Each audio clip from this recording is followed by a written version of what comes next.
ہم نے پچھلے جمعے بھی آپ لوگوں کو بتایا تھا کہ ہم لوگوں پر یعنی مسلمانوں پر دنیا میں جو ظلم و ستم ہو رہے ہیں اس کی وجہ یہ ہے کہ ہم مسلمان ہیں۔ ہم مسلمان ہیں، اس وجہ سے دنیا میں ہمارے اوپر ظلم و ستم ہو رہے ہیں، تشدد کیا جا رہا ہے، اور آخرت میں ہم اس لیے پھنسیں گے کہ ہم مسلمان نہیں تھے۔ یعنی دنیا میں بھی ہمارا نقصان ہو رہا ہے اور آخرت میں تو ہم اپنا نقصان پہلے سے ہی کر لے رہے ہیں۔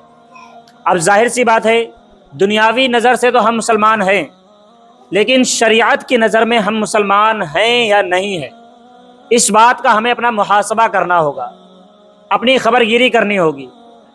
اب یہ کرنے کے لیے ہمیں بتانے کے لیے کوئی باہر ہی نہیں آئے گا، یہ چیز دیکھنے کے لیے ہمیں اپنے اندر جھانکنا ہوگا، کیونکہ ظاہر سی بات ہے اللہ تبارک و تعالیٰ کے بعد ہر انسان اپنے آپ کا مالک ہوتا ہے۔ اپنے آپ میں انسان جانتا ہے کہ ہم کتنے گنہگار ہیں اور کتنے نیک ہیں۔ بظاہر انسان کتنا ہی نیک کیوں نہ نظر آئے، لیکن اسے اپنے آپ میں معلوم ہوتا ہے کہ وہ کتنا گنہگار ہے۔ اس لیے ہمیں چاہیے کہ ہم اپنا محاسبہ کریں۔ ہم یہ نہیں کریں کوئی دوسرے انسان کو تنقید کرے، ایک دوسرے کو تنقید نہ کریں، بلکہ اپنے آپ میں دیکھیں کہ ہم اس قابل ہیں کہ نہیں۔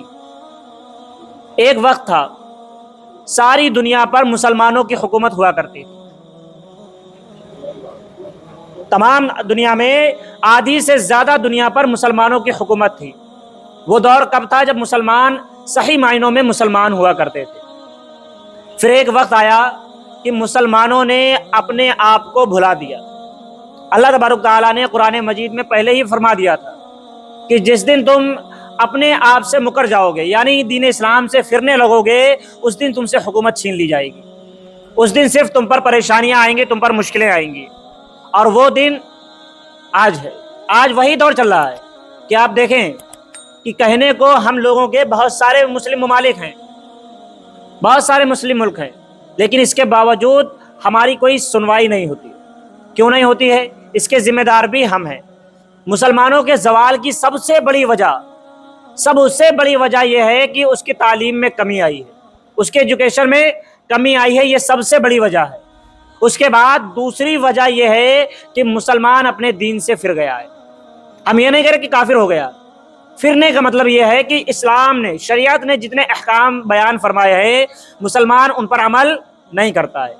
جھوٹ مسلمان بول رہا ہے، خیانت مسلمان کر رہا ہے، ایک دوسرے کو دھوکے بازی مسلمان کر رہا ہے، ایک دوسرے کی ٹانگ کھینچنا مسلمان کر رہا ہے۔ اگر کوئی مسلمان پریشان ہے تو اس کی پریشانی پر خوش مسلمان ہو رہا ہے۔ یعنی اگر کوئی ہمارا مسلمان بھائی پریشان ہے تو ہم اس کے سپورٹ میں کھڑے ہونے کے بجائے، اس کی مدد کرنے کے بجائے، اس کے حامی و ناصر بننے کے بجائے اس کی مذاق بنائیں گے، اس پر ہم خوش ہوں گے کہ فلاں انسان برباد ہو رہا ہے۔ یہ مسلمانوں کی شیوا نہیں ہے۔ انہی وجہوں سے مسلمان آج پستیوں میں چلا گیا ہے۔ صرف اتنا ہی نہیں ہے، ہم نے حلال کو حلال نہ جانا، حرام کو حرام نہ جانا۔ ہم نے حلال و حرام میں تمیز کرنا چھوڑ دیا ہے۔ ہمیں یہ خبر نہیں ہے کہ ہم جو کھا رہے ہیں یا جو کر رہے ہیں وہ صحیح ہے یا غلط ہے، وہ حلال ہے یا حرام ہے، ہمیں اس کی پرواہ بالکل نہیں رہی ہے۔